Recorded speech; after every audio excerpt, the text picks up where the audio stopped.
HMS Victoria was the lead ship in her class of 2 battleships of the Royal Navy. On the 22nd of June 1893, she collided with HMS Camperdown near Tripoli, Lebanon, during manoeuvres and quickly sank, killing 358 crew members, including the commander of the British Mediterranean Fleet, Vice-Admiral Sir George Tryon. One of the survivors was Executive Officer of Victoria, John Jellicoe, later Commander-in-Chief of the British Grand Fleet at the Battle of Jutland. Design. Victoria was constructed at a time of innovation and rapid development in ship design. Her name was originally to be Renown, but this was changed to Victoria while still under construction to celebrate Queen Victoria's Golden Jubilee, which took place the year the ship was launched.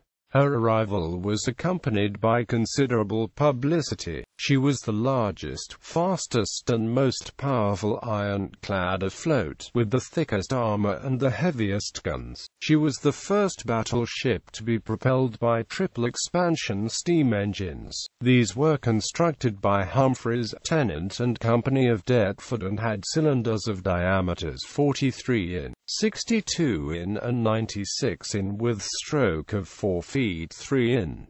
They produced 12,000 IHP under forced draft, or 7,500 IHP under open draft. She was also the first Royal Navy ship to be equipped with a steam turbine which was used to run a dynamo. A detailed model of the ship was exhibited at the Royal Navy Exhibition in 1892, and another in silver was given to Queen Victoria by the officers of the Royal Navy and Royal Marines as a Jubilee gift.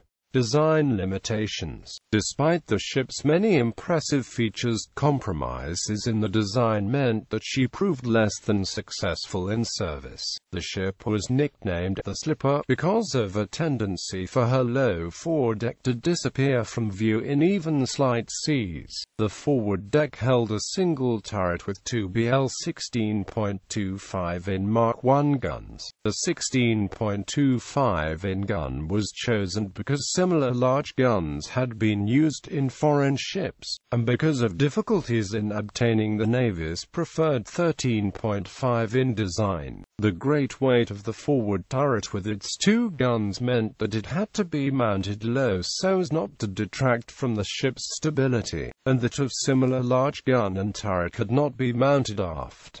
Instead, the after gun was a BL-10 in gun protected by a gun shield. The original plan was for main armament fore and aft, and the eventual layout, which followed that of the preceding ironclad battleship Conqueror, was a compromise that meant the ship could only fire her main armament sideways or forward. It was found that if the guns were fired directly forward, the recoil buckled the deck. The gun barrels were found to be so heavy that they drooped when installed on the mountings, and could fire only 75 rounds before barrel wear became excessive. Her main armor extended only along some 162 feet of her total 340 feet length, varying from 16 to 18 in thick. By comparison, the French battleship Admiral Bowden, constructed at a similar time, had 21.5 in armor along her whole length. However, the British design produced a faster ship with greater range and larger guns.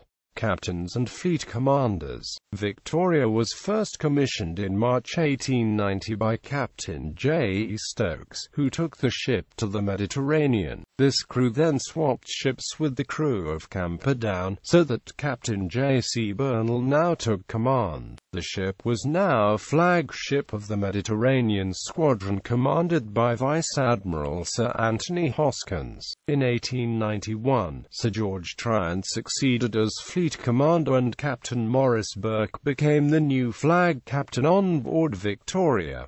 1892 grounding. On the 29th of January 1892, Victoria ran aground at Snipe Point near Plataea on the Greek coast. Plataea had been selected as a convenient friendly port for British ships to use as a base for exercises with torpedoes and mines, and each ship of the Mediterranean fleet would go there in turn during the winter. Torpedoes would be launched from fast-moving ships in real battle conditions, but it was desirable to practice this in relatively shallow waters so that the torpedoes could be recovered afterwards. Captain Burke had appreciated the potential difficulties of operating his ship in shallow waters, and had ordered a crew to set out of buoy offshore at the place where the water shoaled to 60 feet, but the crew missed the shallowest point, and Victoria grounded on the rocky shoal at 9 knots and stuck fast. The fore end of the ship ended up 7 feet higher out of the water than would be normal as momentum drove it up onto the shoal. The ship's bottom was damaged and 3 compartments flooded. The stern, however, was still in 66 feet of water. Admiral Tryon was notified and departed for the scene in surprise, also ordering a dockyard tug Samson with pumping equipment and hawsers. Hecla, a torpedo depot ship, was already at Plataea and made 2 attempts to tow Victoria free. These failed, but she assisted with laying anchors to hold the rear of the ship steady until further help could arrive. Phaeton, Edinburgh, Dreadnought, Scout and Humber were also called to the scene. Victoria was lightened by removing 1,253 long tons, including 475 long tons of coal thrown overboard. The leaks were patched up by creating temporary bulkheads and using timber and Portland cement to block holes. Dreadnought and Edinburgh each had hawsers attached to Victoria so they could pull astern. Samson was lashed alongside so that she could pull backwards, and Victoria's own engines were run astern. This was sufficient to move the ship, and she was refloated on the evening of the 4th of February. The ship proceeded to the New Hamilton dock in Malta for repairs, being the first ship to use it. The hull plating was ripped and torn for a distance of 70 feet, with some plates being folded into S shapes, although the mild steel bent rather than cracked. Repairs were completed in time for the summer fleet cruise in May.